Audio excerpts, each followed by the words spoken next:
क्यों सोमवार, अष्टमी और ये अन्य जितनी तिथियां होती हैं, अमावस्या, पूर्णिमा, प्रदोष, चतुर्दशी, त्रयोदशी, ऐसा वर्णन उसमें आता है कि इन दिन बेलपत्र को नहीं तोड़ा जाता। अष्टमी, नवमी, ये तिथियां हैं, क्यों नहीं तोड़ा? किस लिए? क्या कारण है कि इन तिथियों पर बेलपत्र को नहीं तोड़ा जाता? तो कहा, जब हम रोज बेलपत्र को जल चढ़ाते हैं, शंकर की आराधना करते हैं, तो बेलपत्र के वृक्ष के नीचे बैठकर देवता भी हमारे कल्याण की कामना करते हैं।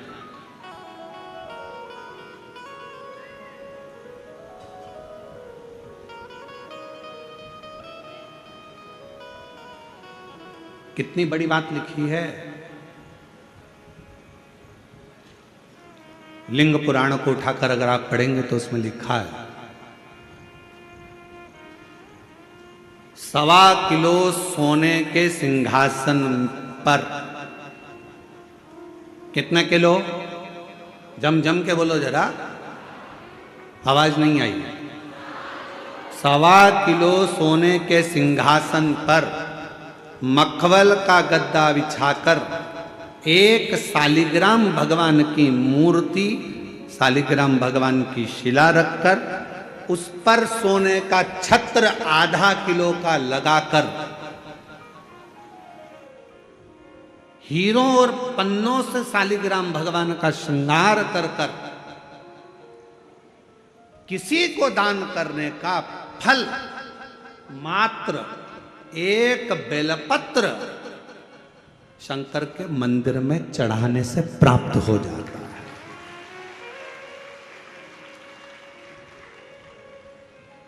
कितने किलो सोने का सिंहासन? बोलो बोलो, जम के बोलो जरा।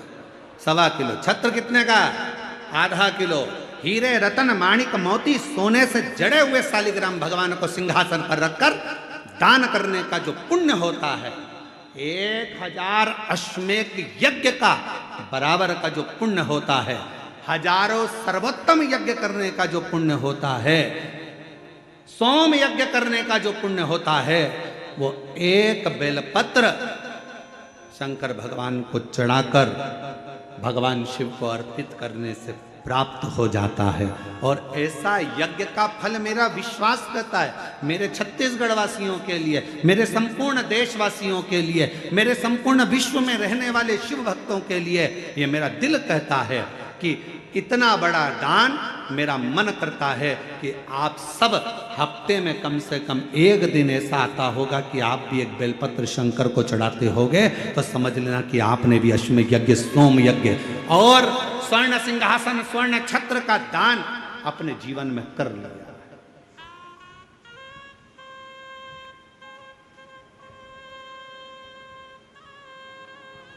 तीन वचन भगवान शिव ने पार्वती जी को दिए हैं, सावधानी से सुनिएगा उन वचनों को।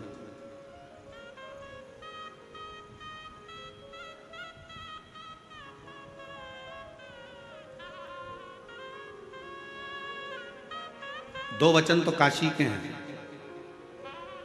और एक वचन अमरनाथ की गुफा का। 3 वचन मेरे भगवान शंकर ने पार्वती जी को दिए हैं, जिसमें से 2 वचन काशी के हैं कि काशी में शंकर भगवान से पार्वती जी कहती हैं, जिस पति पत्नी में आपस में झगड़ा हो उसमें प्रेम बढ़े, ये वचन दीजिए। शिव जी ने वचन दिया, पति पत्नी अगर झगड़ा करेंगे तो उनमें आपस में प्रेम बढ़ेगा। झगड़ा करने के बाद प्रेम बढ़ता है, स्नेह बढ़ता है। दूसरा वचन दीजिए, काशी में अगर कोई मरेगा तो उसको गुरु मंत्र तुम्हें देना पड़ेगा, तारण मंत्र तुमको देना पड़ेगा। शंकर भगवान ने वचन दिया कि काशी के अंदर अगर कोई मरेगा तो उसको तारण मंत्र में दूंगा, तारक मंत्र में दूंगा।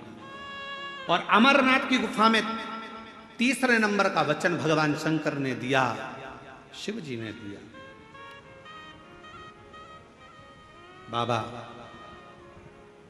जग कल्याण के लिए एक वचन चाहिए। क्या?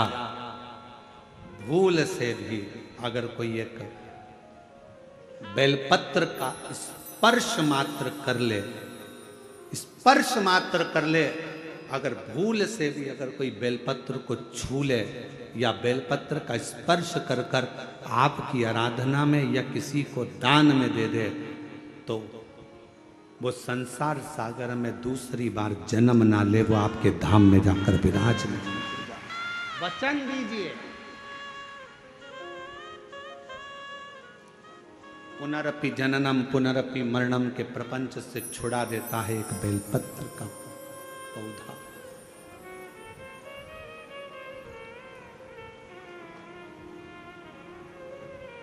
शिव जी के मस्तक पर कितनी रेखाएं रहती हैं त्रिपुंड में? आवाज दो, आवाज नहीं आई। 3 एक 3 रेखा मेरे भगवान शंकर के मस्तक पर है। उन 3 रेखाओं में एक एक रेखा में 9 देवता विराजमान।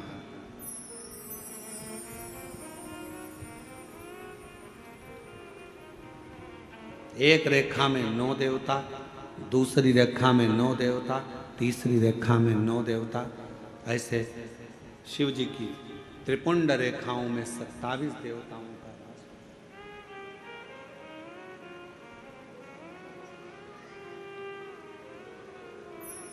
पूरे एक त्रिपुंड में। आप रोड पर से चल के आते हो, बहुत सारे तिलक लगाने वाले आपको मिलते हैं। उन्होंने अपनी थाली में फूल रख रखा है, ऐसा फूल रख रखा है, उस फूल से आपका पूरा सिर रंग देते हैं। बोलो बोलो, सही है कि गलत है? अरे बोलो तो जम के। ऐसा सिर रंग देते हैं और आप उनसे कुछ कहती भी नहीं हो। आपको कहना चाहिए ये सिर रंगने से कुछ नहीं होगा। अगर कुछ करना है तो अपने हाथ की 3 उंगलियां लीजिए और त्रिपुंड खींचिए। कम से कम 27 देवता मेरे मस्तक पर रहना चाहिए। 27 देवता मेरे मस्तक पर रहना चाहिए। चंदन की, भस्म की, रौली की, मौली की। अगर आप किसी भी भस्म का, चंदन का मस्तक पर अगर आप अष्टगंध का भी अगर त्रिपुंड लगा रहे हो तो आपके मस्तक पर 27 देवता त्रिपुंड की 3 लाइन खींचते से ही विराजमान हो जाते हैं। तिलक लगाने वाले फूल रख लिया, फूल से पूरा माथा रंग दिया, रंगने के बाद कह दिया चलो दक्षिणा दो जाओ। उस समय पर आपको कहना चाहिए, मैं कथा में आई हूं, शिव की कथा है, मेरे मस्तक पर त्रिपुंड लगा। त्रिपुंड से मतलब है कि 27 देवता, जब तक मेरे मस्तक पर त्रिपुंड रहेगा 27 देवता मेरे साथ में हर पल हर घड़ी रहेंगे, हर क्षण। पर हम नहीं बोल पाते। उन्होंने लिया फूल से रंग दिया, नहीं नहीं नहीं, हमको त्रिपुंड लगाइए, हमारे मस्तक पर त्रिपुंड होना चाहिए।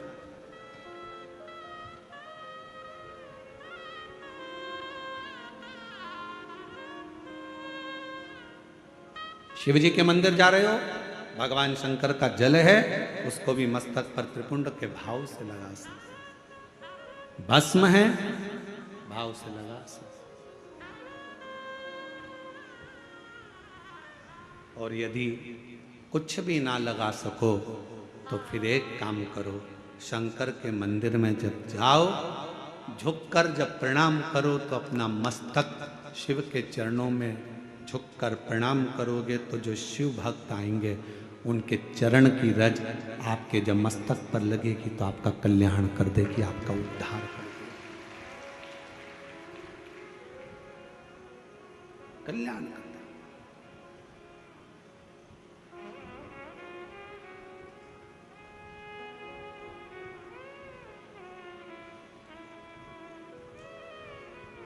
कहते हैं कि 27 देवता जो त्रिपुंड में विराजमान है वो शंकर से मिलाने का कार्य करते हैं, शिव से मिलाने का। बाकी सी लटक गई, नैनों में अटक गई, कब तुम दर्श दिखाओगे। बाकी सी लटक गई, नैनों में अटक गई, कब तुम दर्श दिखाओगे। हिचक्याना रुके भोलेनाथ, मने थारी याद सतावे। ओ काशी के भोलेनाथ, मने थारी याद सतावे। याद सतावे, रुदन आवे, याद सतावे, रुदन आवे, याद सतावे। ओ काशी के भोलेनाथ, मरे थरिया सतावे।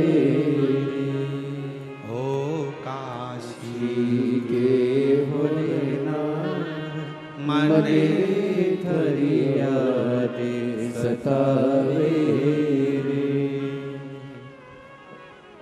हिच क्या ना रोके भोलेनाथ, हिच क्या ना रोके भोलेनाथ, मने थरिया सतावे। ओ काशी के भोलेनाथ, मने थरिया सतावे। आप उसको जब मस्तक पर त्रिपुंड में 3 रेखाओं में जब 27 देवता विराजमान हो जाते हैं तो वो शिव से मिलाने का कार्य करते हैं। शिव से कितना सुंदर एक व्याख्यान आया ब्रह्मा जी का। ब्रह्मा जी जब झूठ बोल दिए और झूठ बोले तो भगवान शंकर को क्रोध आ गया।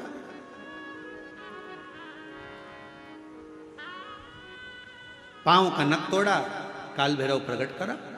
काल भैरव ने अपने हाथ का नख तोड़ा, ब्रह्मा जी का सिर काट दिया। सिर लुढ़कते लुढ़कते गया तो कर्मनाशा नदी बन गई, जो आज भी उत्तर प्रदेश में बहती है।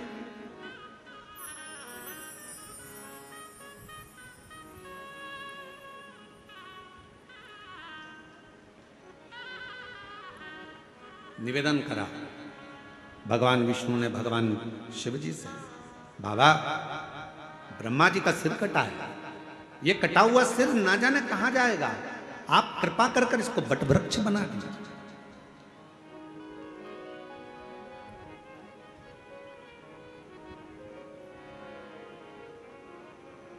इसको बट वृक्ष बना दो,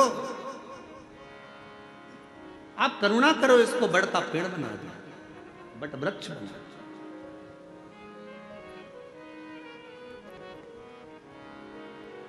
शिव जी ने भगवान नारायण की बात सुनकर ब्रह्मा जी के कटे हुए सिर को बड़ का पेड़ बना दिया।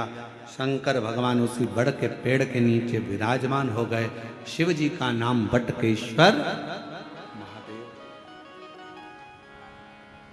बटकेश्वर महादेव एक नाम शंकर जी का ऐसा है जो व्यक्ति के कर्जे को समाप्त करता है।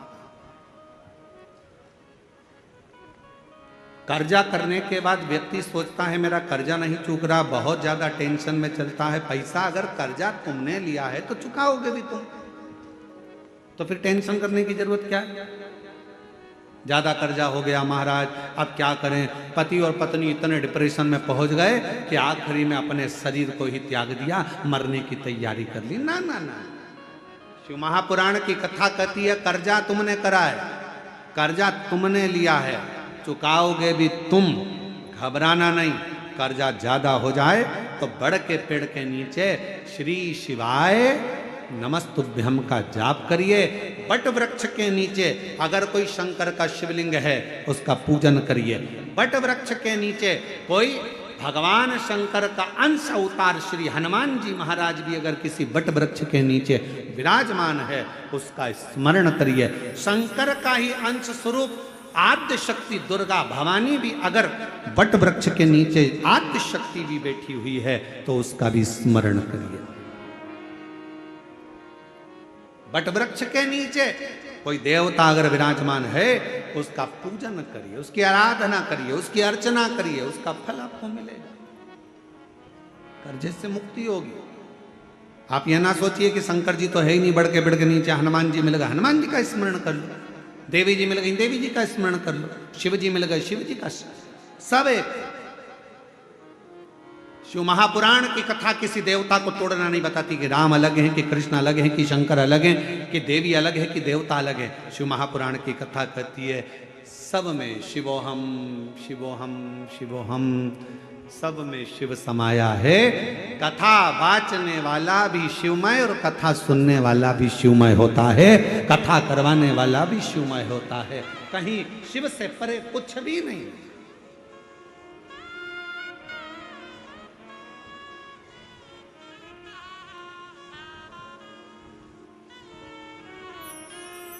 और मेरे भोले तेरा सहारा है, मेरे भोले तेरा सहारा है, मेरी नैया का तू किनारा है, मेरी नैया का तू किनारा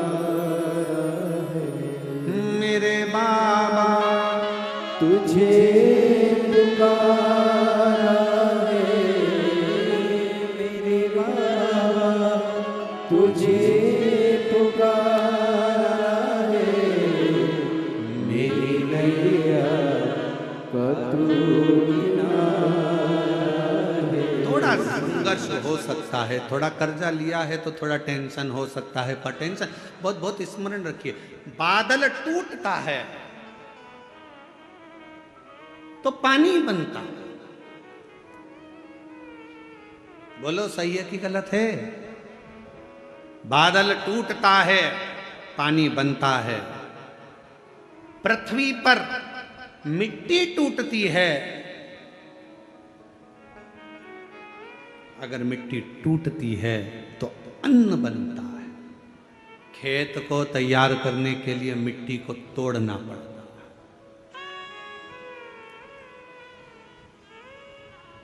और वो बीज जो मिट्टी में गया है, वो मिट्टी में बीज टूटता है तो पेड़ बनता है। बादल टूटा पानी बना, मिट्टी टूटी फसल बनी, बीज टूटा पेड़ बना, और इंसान जब टूटता है तो कोई अच्छा इंसान बनता है। किसी ने गाली दी, टूटना मती, वो तोड़ेगा तुमको। गाली दिए, अपशब्द कहा, ताने दिए, बहुत आड़ा टेढ़ा बोला, खूब बद्दुआ दी, खूब श्राप दिए, खूब आड़ा टेढ़ा बोला, वो आपको तोड़ रहा है। और जब जब टूटा है तब तक कुछ ना कुछ बना है, कुछ ना कुछ। अगर कोई तुम्हें तोड़ रहा है तो चिंता ना करना, अपशब्द कह रहा है चिंता ना करना, गाली दे रहा है चिंता ना करना, ताने दे रहा है चिंता ना करना। तुम जब अंदर से टूट जाओगे, टूटने के बाद जब कुछ बनोगे, निखरोगे, तो दुनिया उस चमक को देखकर स्तुप्त रह जाएगी कि इतना चमकता है टूटने के बाद। सास ने गाली दे दी, तुमने पलटकर जवाब दे दिया, उत्तमता नहीं है। बहू ने अपशब्द कहा तो सास ने पलटकर जवाब दे दिया, उत्तमता नहीं है। इस मामले में श्रीमद् भागवत को पढ़ना चाहिए।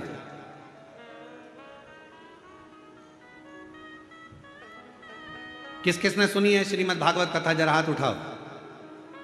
जिन जिन्होंने भागवत सुनी है जरा हाथ उठाओ। सब लोग सुनी है? सबने रख लो। द्रौपदी का चरित्र सुना है कि नहीं सुना है? अरे बोलो तो जम के। सुना है? क्या सुना था द्रौपदी के चरित्र में? द्रौपदी के सोते हुए 5 पुत्रों का वध कर दिया था अश्वत्थामा। बोलो सही है? द्रौपदी के सोते हुए 5 पुत्रों का वध कर दिया। मालूम पड़ा अश्वत्थामा ने मेरे पुत्र को मारा है। रो पड़ी, चीख पड़ी द्रौपदी, आवाज लगा रही है, स्वामी स्वामी स्वामी। पति द्वारकाधीश के चरणों में चरण दबा रहे थे। आवाज पहुंच गई द्वारकानाथ के पास में। द्वारकानाथ ने कहा, अरे भीम भाग कर जा, अर्जुन जल्दी भाग कर जा, द्रौपदी चिल्ला रही है। भीम ने कहा, अर्जुन ने कहा कि हम आपका चरण सेवा छोड़ दें? हाँ हाँ जाओ जल्दी से जाकर देखो क्यों रो रही है, क्यों चिल्ला रही है। जाकर सूचना मिली कि द्रौपदी के रोने का कारण इतना था कि द्रौपदी के 5 पुत्र जो सो रहे थे पलंग पर, उसको अश्वत्थामा ने काट दिया, शीश काट दिए, मार दिया। भीम अर्जुन ने कहा, क्या हुआ द्रौपदी? मेरे पुत्रों को मारा गया है। भीम अर्जुन दौड़ कर गए, अश्वत्थामा को पकड़ कर लेकर आए, द्रौपदी के सामने लाकर खड़ा कर दिया। हाथ में तलवार दे दी द्रौपदी के, ले द्रौपदी तलवार, इसने तेरे 5 पुत्रों को मारा है, तो इसका शीश काट।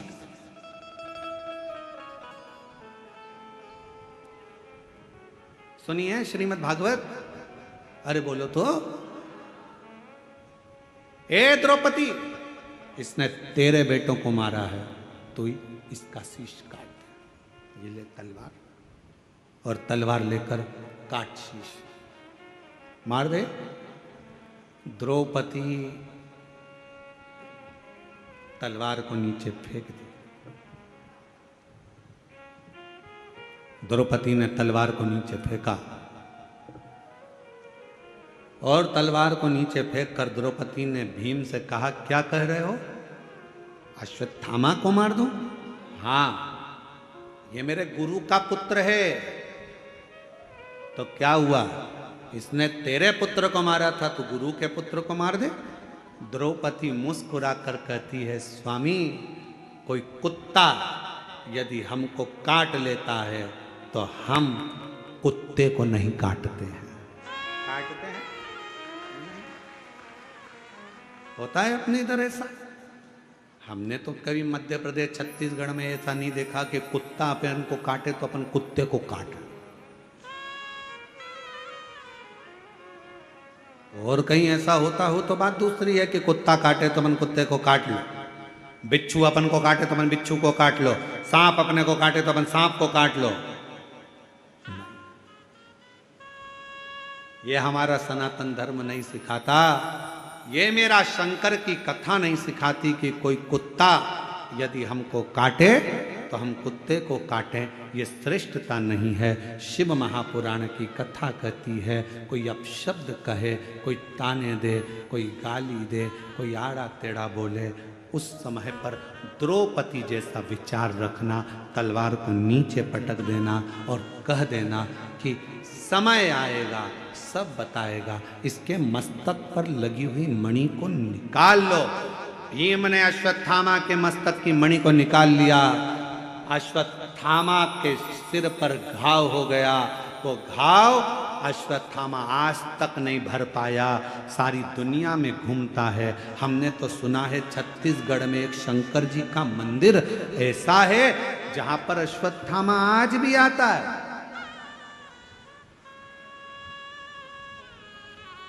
छत्तीसगढ़ की भूमि पर एक शिव का मंदिर ऐसा है जो पहाड़ों पर, पर्वतों पर, अमरनाथ केदारनाथ जैसा पहाड़ों के मध्य में है, और वहां आज भी अश्वत्थामा आता है और वहां के दियों का घी लेकर अपने मस्तक पर लगाता है। जरा विचार करिएगा, जो घाव अश्वत्थामा के मस्तक पर हुआ वो आज तक नहीं भराया। अपशब्द कहने वाले की जिंदगी में एक घाव उसकी दिल में अपने आप हो जाता है, वो जीवन भर मरते दम तक नहीं भरा पाता है। कुत्ता काटे, आप कुत्ते को मत काटो। अपशब्द कहने वाले से अपशब्द ना कहिए, गाली देने वाले को गाली ना दीजिए, आड़ा टेढ़ा बोलने वाले को आड़ा टेढ़ा ना कहिए। थोड़ा धैर्य रखिए, थोड़ा इंतजार करिए, थोड़ा।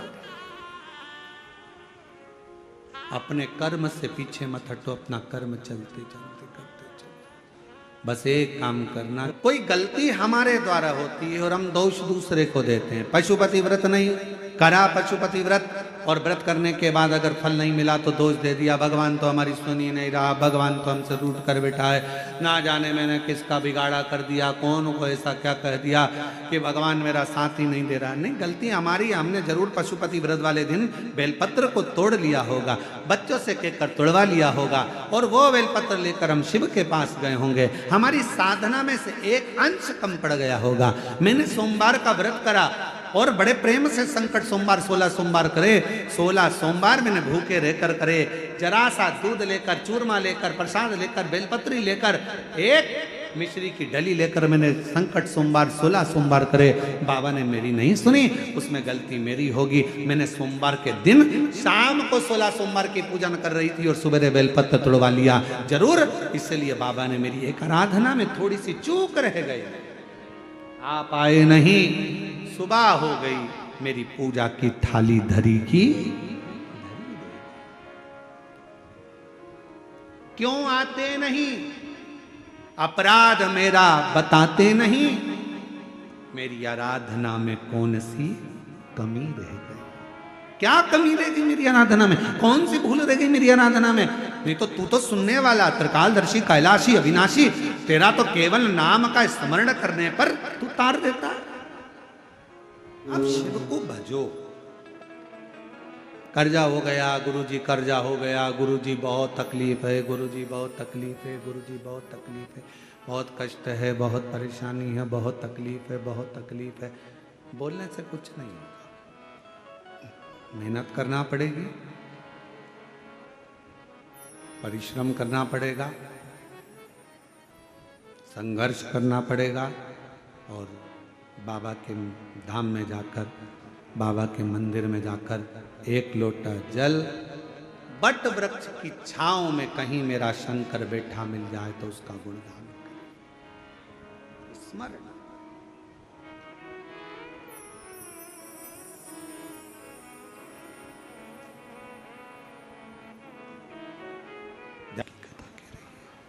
भगवान शंकर का चरित्र वर्णन कर रहा है, शिव तत्व कह रहा है, भगवान शंकर का पवित्र चरित्र वर्णन कर रहा है।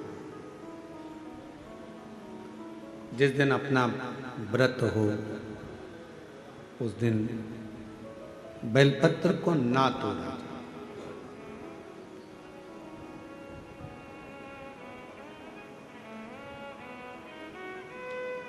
ब्रह्मा जी का सिर कटा,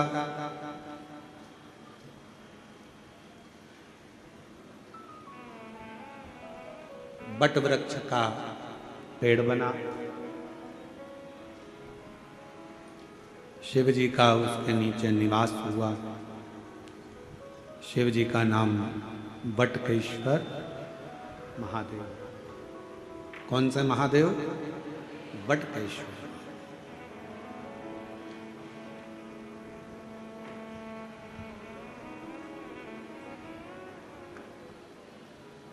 यदि कर्जा हो भी जाए तो बड़ के पेड़ के नीचे बैठकर भगवान शिव का स्मरण मात्र।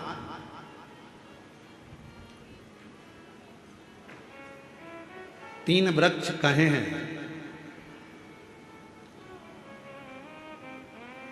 एक बेलपत्र का वृक्ष,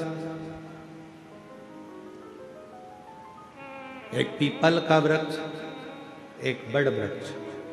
आ जाइए।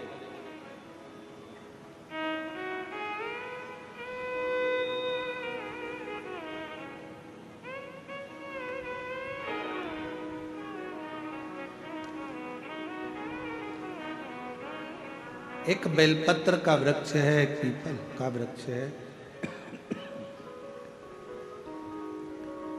एक वट वृक्ष।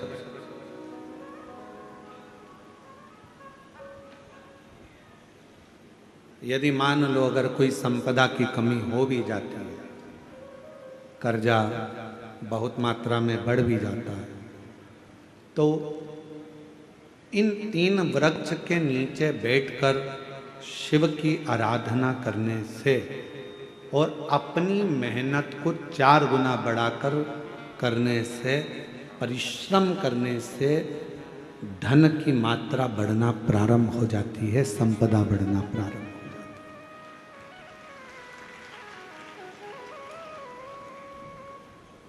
पर इन सब में सबसे मूल है आपका परिश्रम, आपकी मेहनत, आपका संघर्ष।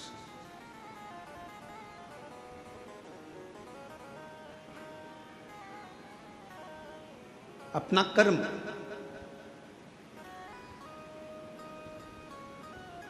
ब्रह्मा जी का सिर कट गया,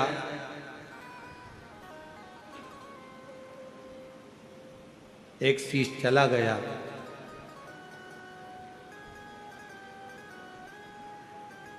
भगवान नारायण ने भगवान शिव से कहा, जो शीश रहे हैं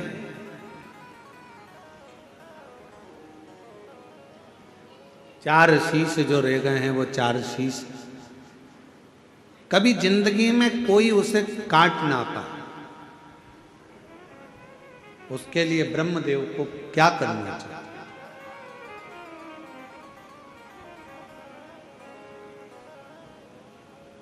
तब स्वयं भगवान शंकर ने कहा, ब्रह्मा के मस्तक पर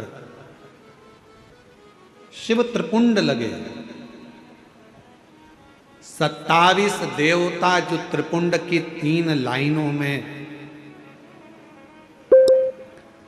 27 देवता जो त्रिपुंड की 3 लाइनों में विराजमान हो जाते हैं, तो उस शीश को काटने वाला संसार में जन्म नहीं ले पाता है।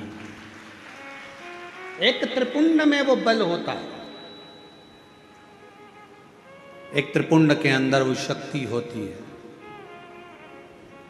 और फिर निवेदन करें, जितने भी माताएं यहाँ कथा सुन रही हैं, जितने भाई शिव महापुराण की कथा में आए हैं, जितने जीजा जीजियाँ यहाँ आए हैं, बच्चे बेटा बेटी, मेरे बुजुर्ग माता पिता यहाँ आए हैं, या जितने भी शिव भक्त इस कथा को आस्था चैनल के माध्यम से, फेसबुक यूट्यूब के माध्यम से अगर श्रवण कर रहे हैं, तो निवेदन करूं कि शिव मंदिर का चढ़ा हुआ मात्र जल भी अगर आपके मस्तक पर सींचन हो जाता है, या उस शंकर भगवान के चढ़े हुए जल का हम आचमन मात्र कर लेते हैं,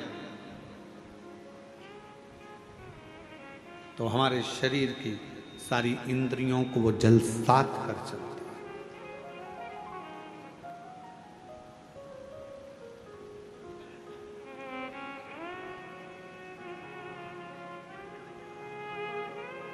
मंदिर जाते हो आप लोग? जम के तो बोलो। जल चढ़ाते हो रोज? बहुत बढ़िया। थोड़ा सा जल झेल कर लाते हो? आचमन करते हो? बहुत बढ़िया। अब तुम अगर शंकर जी का चढ़े हुए जल का आचमन कर रही हो, शिव जी के मंदिर में जाकर 1 लोटा जल चढ़ा रहे हो, तो फिर ये मान कर चलना कि आप साधारण नहीं हो। शंकर, अच्छा फिर एक बात आप लोगों से कहें, बहुत बहुत सावधानी से ध्यान देना।